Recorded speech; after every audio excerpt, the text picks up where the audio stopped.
เป็นคลื่นธรรมะจากใจส่งถึงบ้านไกลบ้านไกลฟังได้สุขใจล้ำยามดึกดื่นค่ำคืนมีงานต้องทำเป็นคลื่นสารธรรมเน้นย้ำธรรมะเพื่อนใจเสียงคลื่นธรรมบอกหลักธรรมให้คลายความเหงาฟังเสียงธรรมะเบาเบาบอกเล่าถึงคนบ้านไกลสื่อธรรมะบอกลดละละวางด้วยใจสื่อไปถึงสวงในเข้าใจหลักธรรมหลักดีลิ้วเพลงธรรมผูกสัมพันธ์จิตใจร่าเริงฟังสาระธรรมะบันเทิงรื่นเริงในชีวิตยามวันว่างเดินทางไปเยี่ยมสถานีนัดพบกันน้องพี่วันนี้วันดีวันเสาร์สวดมนต์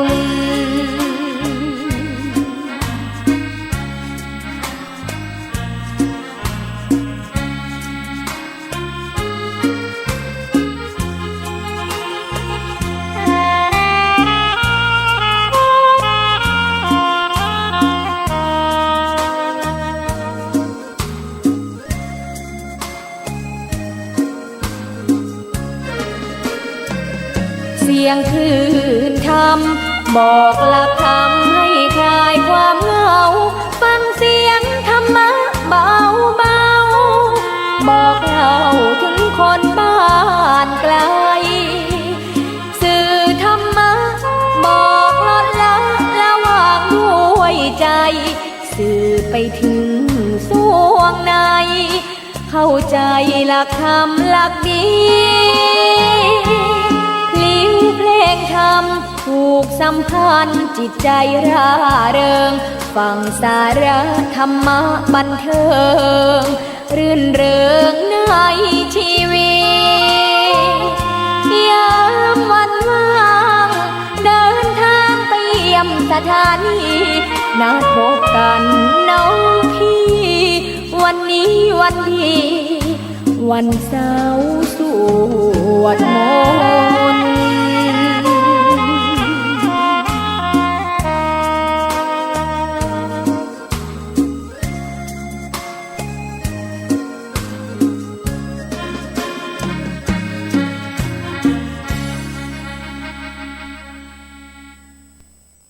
ข่าวสารเพื่อการประชาสัมพันธ์ขอเชิญ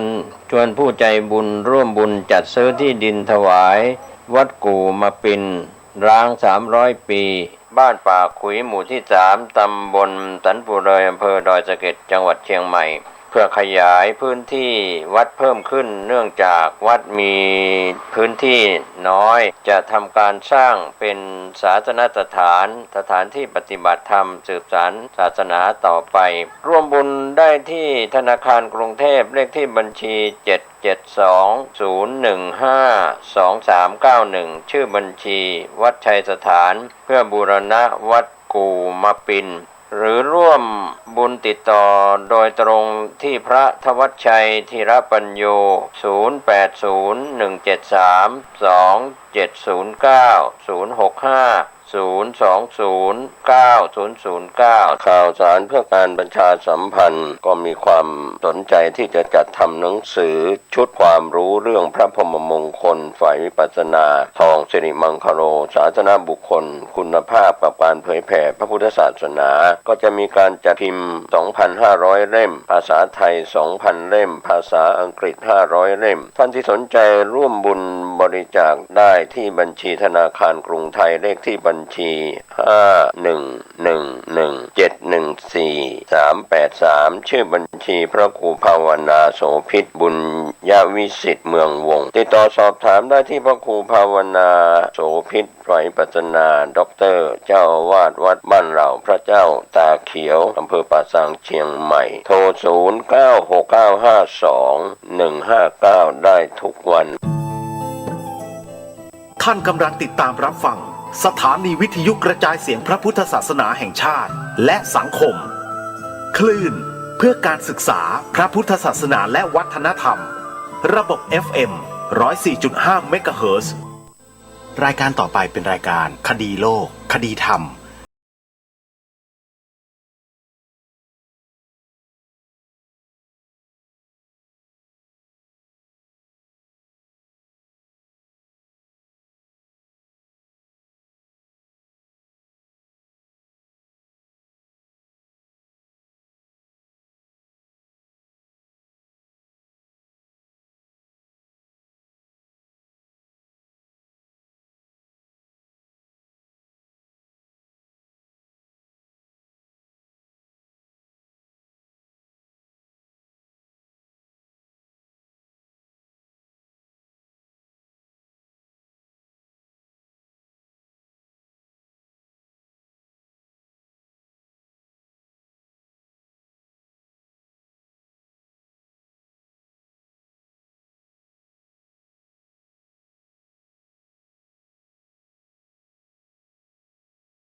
และ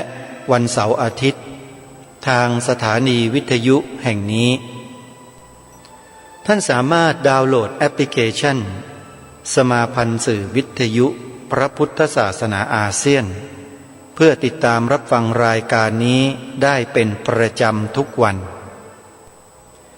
ท่านสาธุชนผู้ฟังทุกท่านในวันนี้รายการคดีโลกคดีธรรมจะได้นำบทพระราชนิพนธ์เทศนาเสือป่าในกันที่8มาเปิดให้กับทุกท่านได้สดับรับฟังกันในกันที่8นี้พระองค์ท่านทรงให้ชื่อของเทศนากันที่8ว่าประวัติการแห่งพระพุทธศาสนา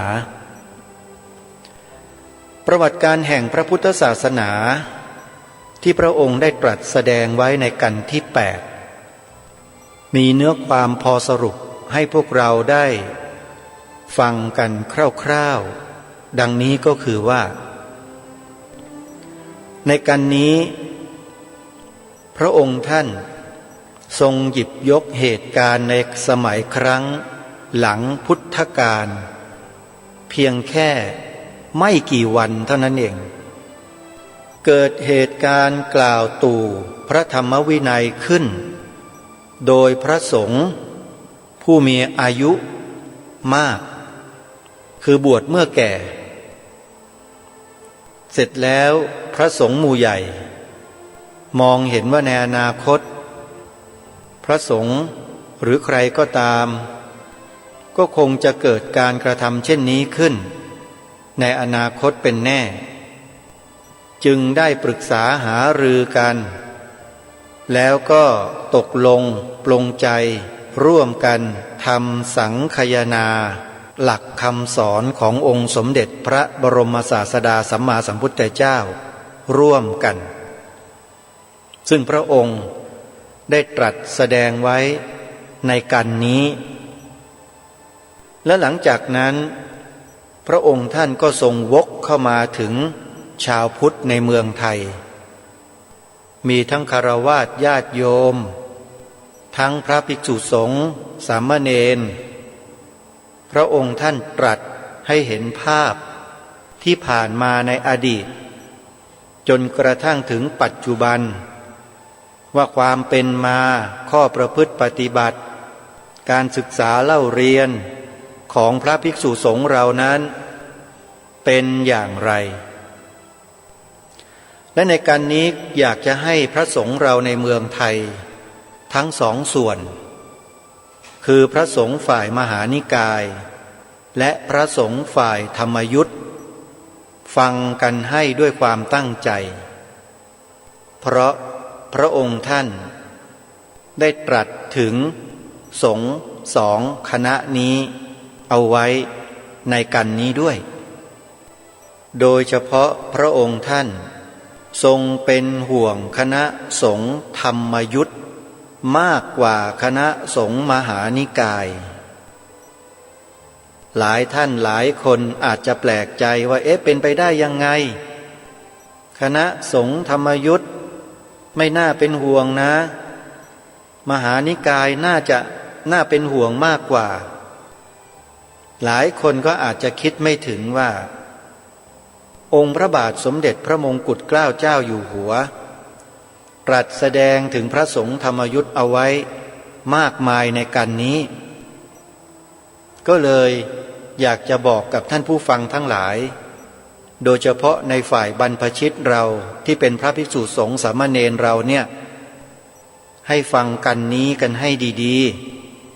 ๆแล้วเราจะมองเห็นอะไรหลายๆประการที่เป็นมาและกำลังเป็นไปในสังคมสงฆ์ของเรายุคปัจจุบันเพื่อส่องให้เห็นการดำเนินกิจการของคณะสงฆ์ของเราต่อไปในอนาคตได้อีกด้วยนี่คือบทพระเทศนากันที่8พระสงฆ์เราตั้งใจฟังกันให้ดีๆในที่นี้ไม่ได้หมายความว่าผู้ดำเนินรายการนั้นจะโอ้อวดว่าตนเองเป็นสงฆ์ในคณะมหานิกายหรือสงฆ์ในคณะธรรมยุทธไม่ได้ถือทั้งสองอย่างถือแล้วมันเมื่อยถือแล้วมันหนักทิ้งมาตั้งนานแล้วไม่ถือแต่ถือพระธรรมวินัยเป็นใหญ่ถือองค์สมเด็จพระสัมมาสัมพุทธเจ้าเป็นหลักไม่ได้ถือใครทั้งนั้นใครจะว่ายังไงก็ช่างเพราะนั่นมันคือกิเลสของคนทั้งนั้นเลยที่ไปถือไปยึดกันอยู่นะไม่ยอมถือตามหลักพระธรรมวินัยเดี๋ยวท่านลองฟังพระธรรมเทศนาในกันที่8ขององค์พระบาทสมเด็จพระมงกุฎเกล้าเจ้าอยู่หัวรัชกาลที่6นี้ให้จงดีเถอะนะแล้วเดี๋ยวพวกเราท่านทั้งหลายก็จะรู้เองว่าพระองค์ท่านนั้นทรงมีแนวพระราชดำริต่อคณะสงฆ์ทั้งฝ่ายมหานิกายทั้งฝ่ายธรรมยุทธไว้อย่างไรน่าจะเป็นแบบที่จะนำมาพิจารณาศึกษาแก้ไขพัฒนาพวกเรากันเองไม่ให้เกิดเหตุการณ์อะไรที่ไม่บังควรขึ้นในอนาคตและปัจจุบันน่าจะเป็นสิ่งที่ดีนะสำหรับการฟังพระธรรมเทศนาในกันที่8กันนี้เอาละท่านผู้ฟังทั้งหลายเดี๋ยวเรามาฟังพระเทศนาในกันที่8พร้อมๆกันแล้วเดี๋ยวช่วงท้ายมาสรุปเพื่อให้เรานั้นได้มีความพินิจพิจารณาร่วมกันว่าเราทั้งหลายไม่ว่าจะเป็นฝ่ายมหานิกายหรือฝ่ายธรรมยุทธเราควรจะวางสิ่งที่เป็นสมมุติบัญญัติเหล่านี้ลงกันบ้างได้แล้วหรือยังหรือจะถือจะแบกจะหามกันอยู่อย่างนี้กันไปตลอดเดี๋ยวเรามาว่ากันในช่วงตอนท้ายช่วงนี้เดี๋ยวเราไปติดตามรับฟังพระเทศนาในกันที่8พร้อมๆกันได้ณบัดนี้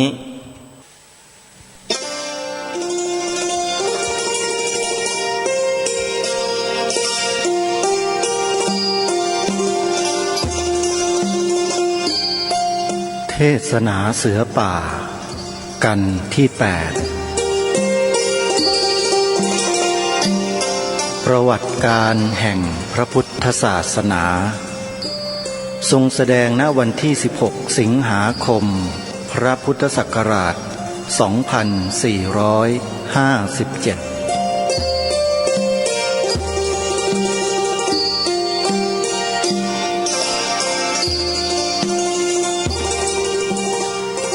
บรรดาศาสนาทั้งปวงเมื่อรวมขึ้นแล้วในชั้นต้นก็เป็นลัทธิอันเข้าใจง่ายไม่มียากเย็นปานใดผู้ที่เป็นศาสดาเองจะเป็นพระพุทธเจ้าของเราก็ดีหรือจะเป็นพระเยซูก็ดีใครๆก็ดีความตั้งใจในการสั่งสอนย่อมจะต้องมีเหมือนกันคืออยากจะให้ผู้ฟังนั้นเข้าใจง่ายเพราะฉะนั้นถ้อยคำอันใดที่จะใช้เลือกใช้ที่เป็นภาษาอันพูดกันอยู่โดยมากในสมัยนั้นทั้งสำนวนและโวหารคงใช้อย่างที่ใช้อยู่ในสมัยนั้นครั้นต่อมาเมื่อท่านผู้เป็นศาสดาล่วงลับไปแล้วจึงเกิดมีพวกสาวกซึ่งต่างคนต่างแสดงโดยโวหารอัตโนมัติคือความเข้าใจของตัวเองครั้นท่านสาวกองค์หนึ่งแสดงธรรมไปอย่างหนึ่งท่านอีกองค์หนึ่งแสดงไม่เหมือนกันเช่นนี้ย่อมเกิดเป็นข้อทุ่มเถียงกันขึ้นโดยไม่มีใครยอมใครเพราะเป็นสาวกด้วยกันจึงบังเกิดความจำเป็นที่นานๆจะต้องมีการประชุมบรรดาสาวกหรือพระสงฆ์ซึ่งมีหน้าที่สอนศาสนาพูดจาหารือกันให้การสั่งสอนนั้นดำเนินไปเป็นร่องรอยอันเดียวกันการประชุมเช่นนี้เรียกกันตามภาษาข้างโบราณว่าสังคายนาสังคายนาได้ทำมาแล้วเป็นหลายคราวในสังคายนาต้นครั้งแรกเชื่อว่าความตกลงกันคงมีโดยง่ายเพราะในเวลานั้นยังคงมีสาวกอยู่มากซึ่งได้ฟังพระบรมพุทโธวาทยังมีผู้ที่จำได้อยู่มากเพราะฉะนั้นข้อใดซึ่งฝ่ายหนึ่งจำได้อีกฝ่ายหนึ่งหลงไปก็คงเอามารวมกันเข้าได้เป็นชิ้นเป็นอันจึงรวบรวมเป็นหนังสือขึ้นได้ที่เรียกว่าพระบาลีแต่ทั้งมีพระบาลีเช่นนั้นแล้วยังไม่วายความทุ่งเถียงกันในหมู่พระสงฆ์ที่สอนศาสนาเองเพราะเหตุว่าพระบาลีซึ่งแต่งขึ้นเมื่อครั้งสังคายนาที่หนึ่งนั้นต่อมาภาษาดำเนินไปภาษาที่คนพูดกันก็ไม่ตรงกับภาษาที่ใช้ในสมัยกาลโน้นเสียแล้วเพราะฉะนั้นก็เกิดมีผู้แปลภาษาเก่านั้นต่างๆกันขึ้นเองคือที่เรียกว่าพระอัฏฐกถาจารย์พระอัฏฐกถาจารย์ย่อมแปลตามความเห็นของตัวเองอธิบายความที่ตนคิดเห็นว่าจะเป็นอย่างไรและมีอัฏฐกถาจารย์มากขึ้นทุกทีมีการแข่งแย่งวิวาทกันอยู่ในหมู่ผู้สอนศาสนาพระเจ้าศรีธรรมาโศกจึงต้องจัดการรวบรวมทำสังคายนาอีกครั้งหนึ่งก็เป็นอันได้รวมทั้งพระบาลีและอัตถกถาเป็นพระไตรปิฎกอย่างที่เรารู้กันอยู่เดี๋ยวนี้และมีสูตรต่างๆสำหรับอธิบายเล่าเรื่องว่าครั้งนั้นพระพุทธองค์ทรงเทศนาด้วยธรรมะข้อนั้นในตำบลนั้นแก่ผู้นั้น ดังนี้เป็นต้น ต่อมาแม้ในพระวินัยบัญญัติยังมีผู้แปลแตกต่างกันได้อยู่มากเช่นเมื่อสังคายนาครั้งหนึ่งพระภิกษุถึงแก่แตกกันเป็นสองคณะคณะหนึ่งซึ่งเป็นคณะกลางได้เชื่อถือตามอย่างที่เราทั้งหลายเชื่อกันอยู่เดี๋ยวนี้พระภิกขุปาติโมกข์คงอ่านเหมือนกันกับของเราแต่มีพระขึ้นอีกจำพวกหนึ่งซึ่งเรียกว่าวัชชีบุตรวัชชีบุตรเหล่านี้มีความเห็นแตกต่างในส่วนพระวินัยบัญญัติเป็นต้นคำว่าวิการถือว่าควรมุ่งเอาว่าอัฏฐังคเตสุริเยพระอาทิตย์อัสดงคตแล้วนั้นแลเป็นเวลาวิกาลคือตั้งแต่ย่ำค่ำไปแต่ข้างฝ่ายนิกายกลางเห็นว่าต้องถือเอาตั้งแต่เที่ยงแล้วตะวันบ่ายเป็นวิกาลจึงกำหนดว่าพระสงฆ์จะกินข้าวได้แต่เฉพาะตั้งแต่พระอาทิตย์อุทัยจนถึงเที่ยงเท่านั้นแต่ส่วนการลาจากวัดเป็นต้นยังคงถือวิกาลตามเดิมคือถือพระอาทิตย์ตกแล้วจึงห้ามไม่ให้ไปจากวัดโดยไม่ลาฝ่ายข้างวัดชีบุตรถือว่าวิกาลต้องนับว่าเวลาพระอาทิตย์ตกทั้งสองอย่างเพราะฉะนั้นถึงเวลาบ่ายคล้อยแล้วถึงบ่าย4 โมงก็ยังกินข้าวได้โดยไม่ผิดดังนี้ยกเป็นตัวอย่างยังมีข้ออื่นๆอีกหลายข้อซึ่งแท้จริงไม่ใช่หน้าที่ของเราทั้งหลายที่จะต้องรู้แต่หากถ้าใครอยากทราบต่อไปก็พอจะขวนขวายค้นหาเองได้แต่ในที่นี้ขอยกมากล่าวเพื่อให้แลเห็นว่าแท้จริง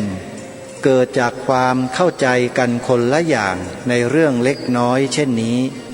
จึงเกิดมีพระแตกไปเป็นสองจำพวกหนึ่งคือพวกวัชชีบุตรได้ขึ้นไปสั่งสอนศาสนาทางทิศเหนือและตะวันออกจึงผ่านเข้าไปในแดนทิเบตและเมืองจีนและแดนญี่ปุ่นลงมาถึงเมืองยวนเป็นต้นคงอยู่จนกาลบัดนี้ฝ่ายพวกนิกายกลางแผ่พระศาสนาลงมาทางใต้ที่เมืองลังกาและมาในประจันตประเทศหรือสุวรรณภูมิกล่าวคือเมืองนครปฐมนี้เองได้มาสร้างพระเจดีย์ไว้เป็นหลักพระพุทธศาสนาในประจันตประเทศที่เมืองสุวรรณภูมิให้นามว่าพระปฐมเจดีย์ข้างฝ่ายวัชชีบุตรเขาคงใช้บาลีเป็นภาษาสันสกฤตตามเดิมข้างฝ่ายนิกายกลางและได้เปลี่ยนแปลงใช้บาลีเป็นภาษามคธเพื่อสะดวกแก่ชาวใต้ซึ่งโดยมากรู้จักภาษามคธและพูดภาษามคธเมื่อภาษาแตกต่างกันไปเช่นนี้กลับยิ่งมีข้อทุ่มเถียงกันมากขึ้นเพราะบางทีข้อหนึ่งที่พูดได้แจ่มแจ้งในภาษาสันสกฤตพูดไม่ได้แจ่มแจ้งในภาษามคธฝ่ายที่เขาคงถือบาลีสันสกฤตอยู่นั้นเขากล่าวว่าของเขาได้พระศาสนาแท้จริงไว้ดีกว่าเขาจึงเรียกนิกายของเขาว่ามหายานคือเป็นญาณอันใหญ่ที่จะนำไปให้สำเร็จในทางพระศาสนาเขาเรียกฝ่ายนิกายกลางว่าหินนญาณเป็นญาณต่ำอ้างความว่าใช้ภาษามคธซึ่งเป็นภาษาบ้านนอกของภาษาสันสกฤตแต่ต่อมาต่างคนต่างเดินแยกกันไป เมื่อถึงกับใช้บาลีแตกต่างกันขึ้นเช่นนี้แล้วไม่มีหนทางที่จะลงกันได้ข้างพระทิเบตพระจีนพระยวนและพระญี่ปุ่นเขาใช้ภาษาสันสกฤตอยู่แท้จริงมานานแต่ต่อมารู้สึกว่าภาษาสันสกฤตเป็นภาษาที่ยากพูดได้ลำบากเขาจึงคิดใช้ภาษาพื้นเมืองนั้นแท้จึงเกิดเป็นธรรมเนียมชาวทิเบตสวดมนต์ภาษาทิเบตพวกจีนสวดภาษาจีนยวนสวดภาษายวนญี่ปุ่นสวดภาษาญี่ปุ่นดังเราทั้งหลายก็แลเห็นกันอยู่แล้วเช่นพระยวนทำกงเต็กสวดภาษายวนแต่สันสกฤตของเขาหาได้ทิ้งไม่คงเขียนให้เป็นมนต์ลงไว้ในกระบอกแล้วเอากระบอกนั้นปักไว้ถ้าใครอยากได้บุญมากว่าแต่ภาษาพื้นเมืองไม่พอจะว่าภาษาสันสกฤตก็ว่าไม่เป็นจึงเอามือไปหมุนกระบอกนั้นให้หันไปนับว่าได้บุญพอแล้วนี่แหละเห็นได้ว่าในชั้นต้นจะเป็นมหายานก็ดีหินยานก็ดีความตั้งใจเหมือนกันหมดคือตั้งใจที่จะถือให้ดีที่สุดแต่เมื่อต่อมาห่างไกลจากสมัยการเดิมการถือเสื่อมลงจนเหลือแต่พิธีเป็นพื้นจนถึงเอามือปั่นกระบอกอย่างนี้ก็นับว่าสวดมนต์อย่างหนึ่งและเดี๋ยวนี้ยิ่งไปกว่านั้นคือเอากระบอกนั้นแหละผูกไว้ที่กระแสน้ำให้น้ำไหลพัดกระบอกมนต์หมุนไปเท่านั้นก็ได้บุญและในที่สุดมีเครื่องยนต์ไฟฟ้าสำหรับทำให้กระบอกมนต์นั้นหมุนเจ้าของเครื่องยนต์ก็ได้บุญด้วยข้อนี้นึกดูก็น่าหัวเราะแต่เราจะหัวเราะก็ไม่ได้เพราะของเราก็มีเหมือนกันเราเขียนมนต์ใส่ธงจระเข้ปักไว้ตามวัดตามบ้านลมพัดยายแก่ของเราก็ว่าได้บุญหรือเราเขียนพระบทไว้ตามศาลายายแก่ของเราก็ว่าได้บุญเพราะฉะนั้นการเหล่านี้เนื่องด้วยความเชื่อผิดความหลงและถ้าจะว่าไปแล้วบางทีพูดจะแรงไปหน่อยแต่ที่จริงความผิดตกอยู่ที่พระคือพระควรจะรู้ว่าความประพฤติเช่นนี้ผิดด้วยพระบรมพุทโธวาทความประพฤติเช่นนี้เป็นของไม่ตรงกับพระบรมพุทโธวาทแต่พระไม่พูดไม่ว่าเพราะถ้าจะว่าเขาจะไม่ให้ข้าวกินธรรมเนียมพระจะอยู่ได้ก็โดยบิณฑบาตจากชาวบ้านถ้าพูดไปวุ่นวายเช่นนั้นเขาไม่ให้ข้าวกินก็อดเหตุนี้พระในเมืองจีนเมืองญี่ปุ่นเมืองยวนซึ่งรัฐบาลเขาไม่ได้บำรุงพระพุทธศาสนาจึงเหลวไหลกว่าพระในเมืองเราซึ่งได้รับความทำนุบำรุงพอสมควรไม่สู้จำเป็นจะต้องกลัวอดมากนักส่วนในเมืองเราเป็นตัวอย่างที่แลเห็นได้เหมือนกันว่าการละทิ้งปล่อยลอยๆในเรื่องถือศาสนาไม่ค่อยถือเคร่งกันเพราะเมื่อบวชเข้าแล้วรู้สึกว่าตัวหากินง่ายถึงอย่างไรเดินถือบาตรไปหน่อยเขาก็ให้ข้าวกินนอนอยู่วัดเฉยๆก็ไม่อดตายการที่จะสั่งสอนให้คนเข้าใจในศาสนาไม่เป็นความจำเป็นอันใดเพราะถึงสอนก็ได้กินไม่สอนก็ได้กินนั่งอยู่เฉยๆหากินได้แล้วทำไมจะต้องไปนั่งสั่งสอนให้เปลืองเวลาจึงคอยแต่รับกิจนิมนต์ไปบ้านสวดมนต์สัมพุทเทอิติปิโสภควาซึ่งตัวพระที่สวดเองก็ยังไม่เข้าใจเทศก็เลือกเอาแต่หนังสือซึ่งคนเก่าๆเขาแต่งไว้ เอาไปอ่าน ผู้ฟังจะเข้าใจหรือไม่เข้าใจก็ไม่รู้ แท้ที่จริงท่านทั้งหลายที่นั่งอยู่ที่นี้ได้เคยฟังเทศที่พระแสดงมากหลายหนข้าพเจ้าขอถามตามความจริงท่านทั้งหลายเข้าใจเทศของพระนั้นดีเท่าที่ข้าพเจ้าเทศหรือเชื่อว่าโดยมากคงจะต้องบอกว่าไม่เข้าใจเลยเพราะเหตุใดเพราะพระไม่ได้พูดภาษาซึ่งเราทั้งหลายพูดเดี๋ยวนี้พระพูดภาษาซึ่งคนไทยเราพูดเมื่อ700 ปีล่วงมาแล้วภาษาเดิมเป็นอันมากถึงโวหารและสำนวนวิธียกอุทาหรณ์ก็เปลี่ยนแปลงมนุษย์อื่นๆในเมืองไทยทุกจำพวกเปลี่ยนภาษาของตัวมาแล้วยังมีพระจำพวกเดียวคงพูดภาษาที่ใช้เมื่อ700 ปีมาแล้วเท่ากับไม่ได้พูดภาษาไทยข้อนี้จึงทำให้เกิดความเบื่อหน่ายเพราะในเมื่อคนทั้งหลายฟังพระเทศรู้สึกว่าเหมือนไปนั่งฟังคนพูดภาษาฝรั่งหรือภาษาแขกซึ่งเราไม่เข้าใจเลยจะได้ผลประโยชน์อะไรหาประโยชน์ไม่ได้ส่วนพระเองเพราะความรู้ไม่มีจริงจึงต้องเอาหนังสือที่เขาแต่งไว้เก่าๆมาอ่านเพราะจะแต่งขึ้นใหม่ตนเองก็ไม่รู้จริงแม้มหาปรริญญาของเราที่เรียนได้ประโยค8ประโยค9ก็รู้เท่าที่มีอยู่ที่ธรรมบทและทีปณี2 คัมภีร์เท่านั้นความรู้จึงไม่ได้ลึกซึ้งอันใดการเรียนหนังสือเป็นแต่อวดกันว่ารู้ไวยากรณ์รู้ศัพท์ส่วนเรื่องแม้ประวัติของพระศาสนาของเราก็ไม่ปรารถนาเรียนแม้ธรรมะอะไรที่อยู่นอกธรรมบทนอกทีปณีก็ไม่ปรารถนาคิดถึงไม่ได้พยายามอะไรทั้งหมดการเป็นอยู่เช่นนี้หลายร้อยปีมาแล้วในที่สุดลืมกันเข้าทุกทีแม้พระวินัยบัญญัติก็ไม่ต้องเรียน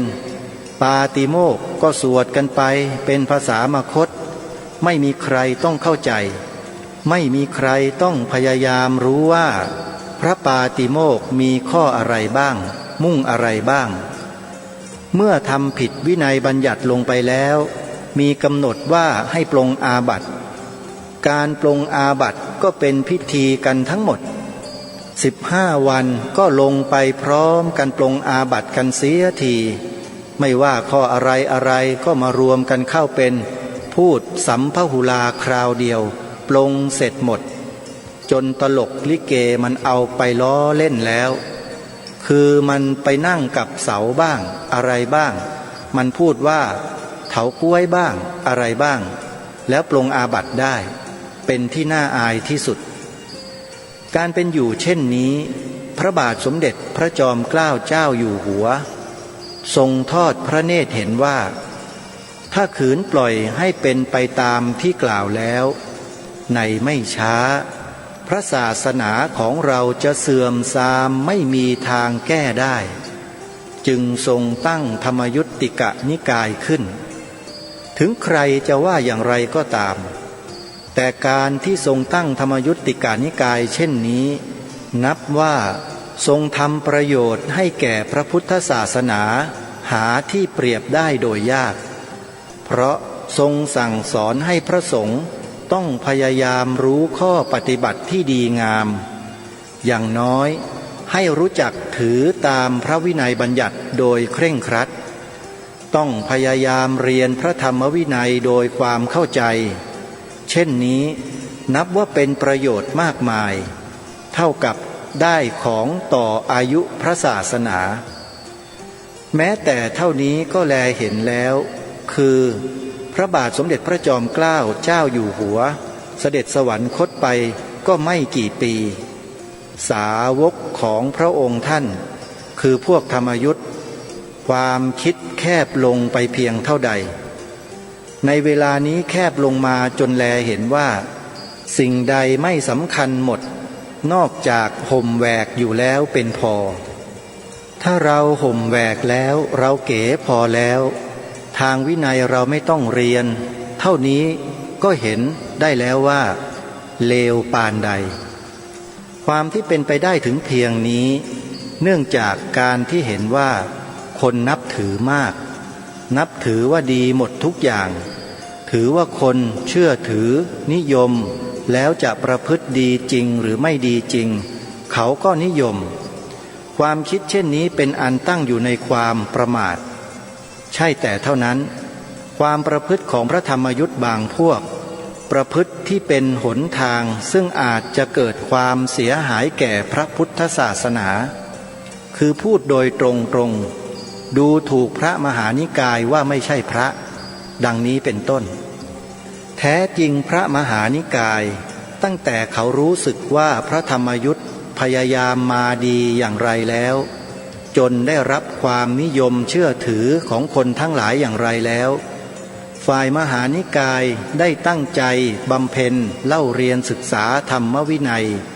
จนในเวลานี้เกิดมีพระมหานิกายขึ้นจำพวกหนึ่งซึ่งถือจริงความรู้มีไม่ผิดกับธรรมยุทธ์ปฏิบัติไม่ผิดกับธรรมยุทธ์เลยยังผิดกันอยู่แต่ห่มคลุมเท่านั้นเรื่องนี้ข้าพเจ้าเองผู้บวชเป็นธรรมยุทธ์ได้รู้สึกมานานแล้วว่าพระธรรมยุทธ์ถ้ามัวงมมัวเชื่อตัวหลงไปว่าห่มแหวกแล้วพอแล้วคนเขาจะนับถือในไม่ช้าปานใดคงจะลงไปตีต๊อกตีแป๋งเหมือนอย่างพระยวนเพราะเรียนไม่ต้องเรียนรู้เองเสียหมดแล้วใครในหมู่ธรรมยุทธ์ที่นับถือเป็นครูบาอาจารย์พูดอะไรลูกศิษย์พูดตามกันหมดครูบาอาจารย์หลงบ้างอะไรบ้างตามทีเถอะฝ่ายมหานิกายเขารู้สึกว่าคนทั้งหลายนิยมธรรมยุทธ์มากเขาเองได้เสียเปรียบอยู่จึงได้ขมักเขม้นพยายามขึ้นเขาจะกลับมาดีขึ้นในไม่ช้าจะข้ามหน้าธรรมยุทธ์ไปข้อนี้สมเด็จพระมหาสมณเจ้าเข้าพระทัยดีจึงทรงพยายามอยู่เสมอที่จะทรงตักเตือนว่าพระธรรมยุทธ์ก็ดี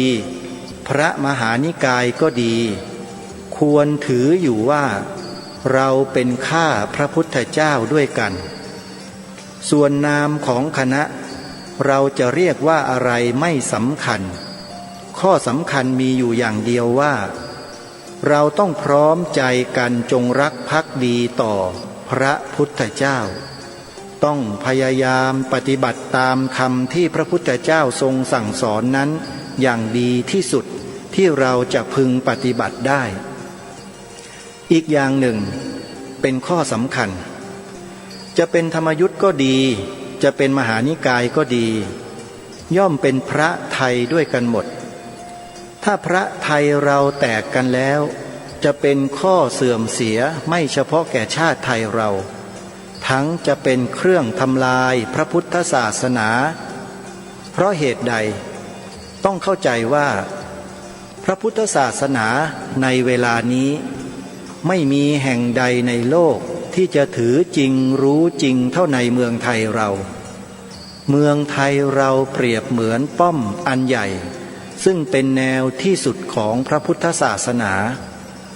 แนวที่หนึ่งแนวที่สองร่อยหรอเต็มทีแล้วยังแต่แนวที่สามและแนวที่สุดคือเมืองไทย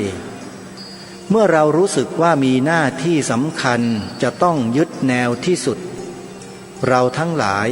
จะต้องรู้สึกพร้อมใจกันว่าเราจะต้องรู้สึกภาคภูมิในใจของเราเหมือนหนึ่งทหาร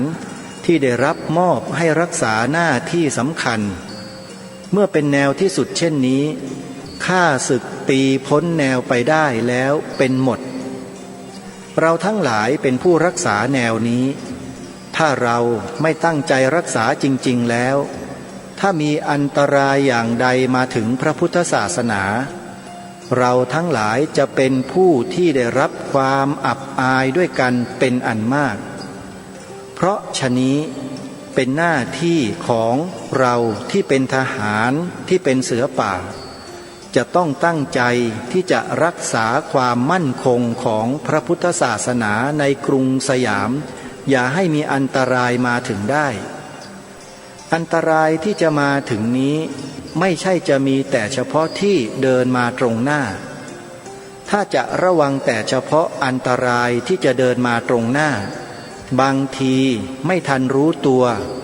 อันตรายนั้นก็จะมาถึงเสียแล้วเปรียบเหมือนต่างว่าเรายึดป้อมอยู่แต่เราจะไม่ส่งกองลาดตระเวนหรือผู้สืบข่าวออกไปคอยติดต่อกับข้าศึกและมิหนำซ้ำคนในป้อมก็นอนหลับกันเสียหมดเพราะเห็นว่าข้าศึกยังไม่มาเมื่อข้าศึกมาเข้าแล้วจะลุกขึ้นจับปืนทันหรือเพราะฉะนั้นหน้าที่ของเราทั้งหลายก็ต้องทำเหมือนอย่างคนรักษาป้อมคือต้องไม่ประมาทต้องคอยระวังคอยดูหนทางที่ข้าศึกจะคิดเข้าตีป้อมเราต้องคอยจับคนลักลอบสอดแนมของข้าศึกต้องคอยจับพวกข้าศึกซึ่งส่งเขามาปลอมพลดังนี้ฉันใดผู้ที่คนอื่นเขาส่งเข้ามาปลอมแปลงเพื่อทำลายพระพุทธศาสนาเราทั้งหลายต้องคอยระวังรู้เท่าไว้จึงจะควรการปลอมแปลงเข้ามาเช่นนี้ได้มีมาเป็นแบบธรรมเนียมตั้งแต่ครั้งพุทธกาลเคยมีผู้ปลอมเข้ามาโดยหวังทำลายพระพุทธศาสนาหลายครั้งเพราะฉะนั้นข้าพเจ้าจึงขอตักเตือนท่านทั้งหลายว่าข้อที่พูดกันเรื่องศาสนาเป็นข้อที่ควรระวังเมื่อมีใครเป่าหูเรื่องศาสนาควรฟังหูไว้หูดีกว่าศาสนาของเราเวลานี้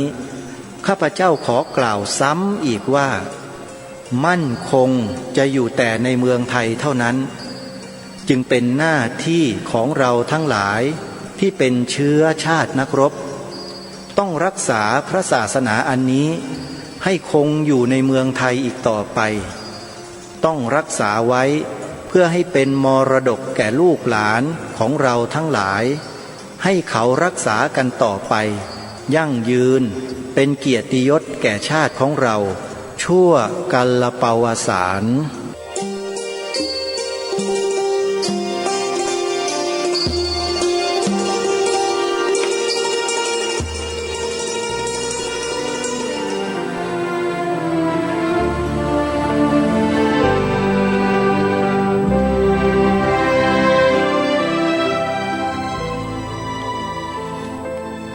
ท่านสาธุชนผู้ฟังทุกท่านที่ท่านทั้งหลายได้ฟังจบไปนั้นเป็นพระเทศนาในกันที่8ซึ่งองค์พระบาทสมเด็จพระมงกุฎเกล้าเจ้าอยู่หัวรัชกาลที่6ได้ตรัสแสดงไว้เมื่อปีพระพุทธศักราช 2457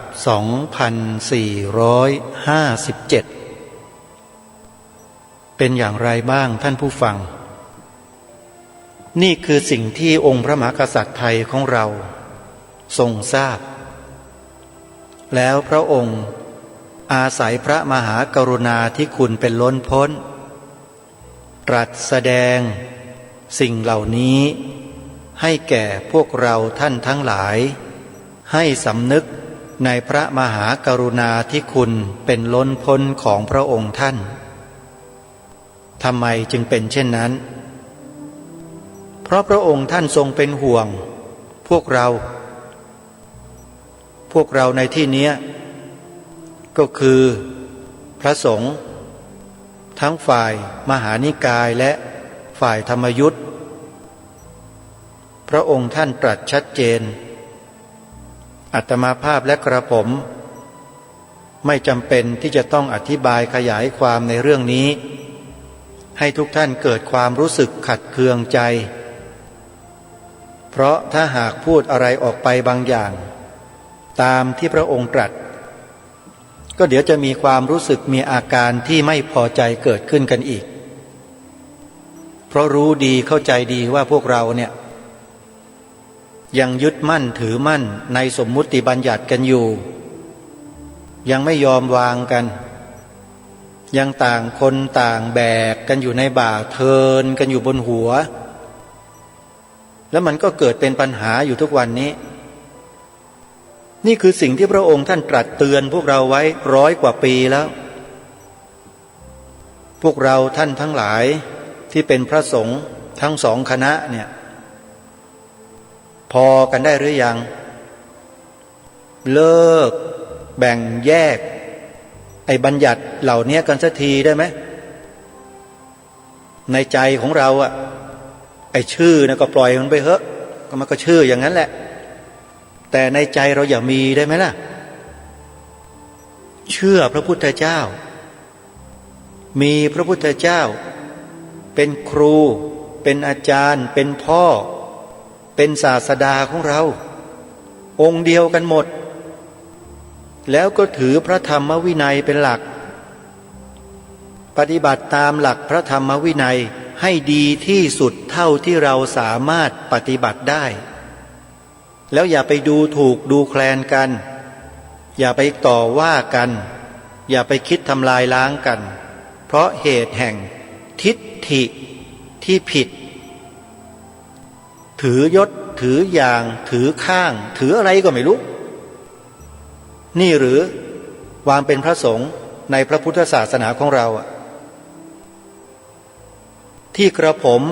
และอาตมาภาพพูดเช่นนี้พูดตามแนวพระราชดำริของพระองค์ท่านที่ตรัสสอนตรัสเตือนพวกเราไว้ในบทพระราชนิพนธ์เทศนาเสือป่าในกันที่8ท่านทั้งหลายไปหาอ่านกันได้ในกันนี้อยากจะบอกกับญาติโยมพุทธบริษัทเราทั้งหลายด้วยว่าอย่าถือครูบาอาจารย์กันให้มากนักมันจะหลงได้มันจะผิดได้นะพระองค์ท่านตรัสเตือนไว้แล้วนะพระสงฆ์เราก็เหมือนกันผู้น้อยเนี่ยอย่าไปถือครูบาอาจารย์อะไรกันให้มากนักพระองค์ตรัสเตือนไว้แล้วนะให้ถือพระธรรมวินัยและให้ถือพระพุทธเจ้าเป็นหลักใหญ่ถ้าถือว่ามีพระพุทธองค์เป็นพระพุทธเจ้าเป็นองค์พระบรมศาสดาองค์เดียวกันแล้วเป็นพ่อท่านเดียวกันแล้วเนี่ยเราต้องคิดเสมอเหมือนกันอย่างหนึ่งแล้วอย่างเดียวกันก็คือเราท่านทั้งหลายเนี่ยคือพี่น้องกันปะโทขออภัยนะฮะที่ใช้คำว่าปะโทมันเหนื่อยหน่ายใจเหลือเกินกับพระเราเนี่ยที่ชอบแบกไอ้ของเหล่านี้แล้วก็ทุ่มใส่กันอยู่นั่นแหละพระธรรมเทศนากันนี้ของพระองค์ท่านเป็นที่น่าแปลกใจมากที่พระองค์ท่านเนี่ยทรงตักเตือนพระธรรมยุทธ์เป็นอย่างมากเลยมากกว่าพระมหานิกายด้วยซ้ำนี่คือสิ่งที่อยากจะบอกกับเราท่านทั้งหลายว่าอย่าพยายามหลงตัวหลงตนโดยเฉพาะไอ้ตัวตนของเราเองเนี่ยอย่าหลงมันมากถ้าหลงตัวตนมากๆติดในตัวตนมากๆนั่นก็คือทำผิดพระธรรมวินัยแล้วนั่นน่ะรู้ตัวกันบ้างหรือเปล่าพระพุทธองค์ทรงค้นพบหลักธรรมอันสูงสุดคืออนัตตาสอนเรื่องอนัตตาให้ทำลายอัตตาทำลายอัตตาแต่พวกเรามาแบกมาเชิดชูอัตตากันอยู่อย่างเงี้ยมันใช้ได้ไหมล่ะรายการนี้พูดผิดไหมเห็นมาเยอะเจอมามากเนี่ยฝากไว้ให้กับพวกเราท่านทั้งหลายทั้งฝ่ายบรรพชิตและฝ่ายคฤหัสถ์ให้เราถือพระธรรมวินัยไปปฏิบัติขัดเกลาไอ้อัตตาตัวตนนี้ออกไปอย่าให้มันมาครอบหัวเราอยู่ไม่งั้นเดี๋ยวมันก็เอาไปทะเลาะไปตีกันอยู่นั่นแหละแบ่งแยกแตกแยกกันอยู่นั่นไม่มีวันหยุดวันจบหรอกพระองค์ท่านตรัสเตือนไว้ทางรายการนำมาขยายให้ฟังกันชัดๆอีกครั้งหนึ่งในช่วงท้ายรายการในวันพรุ่งนี้ ระธรรมเทศนากันที่ 9ที่พระองค์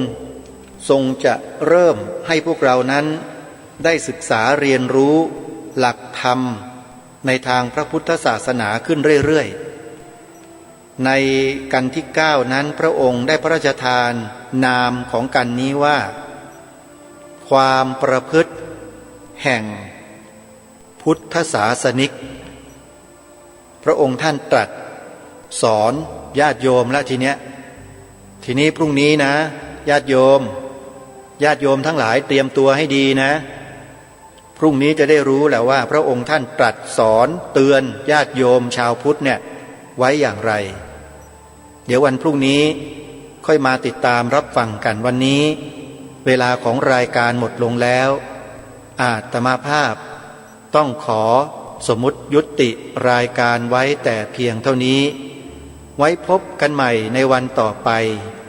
ขอความสุขความสวัสดีในธรรมแห่งองค์สมเด็จพระบรมศาสดาสัมมาสัมพุทธเจ้าจงปรากฏเกิดมีขึ้นในจิตใจของท่านผู้ฟังทุกท่านทุกคนเทินขอเจริญพร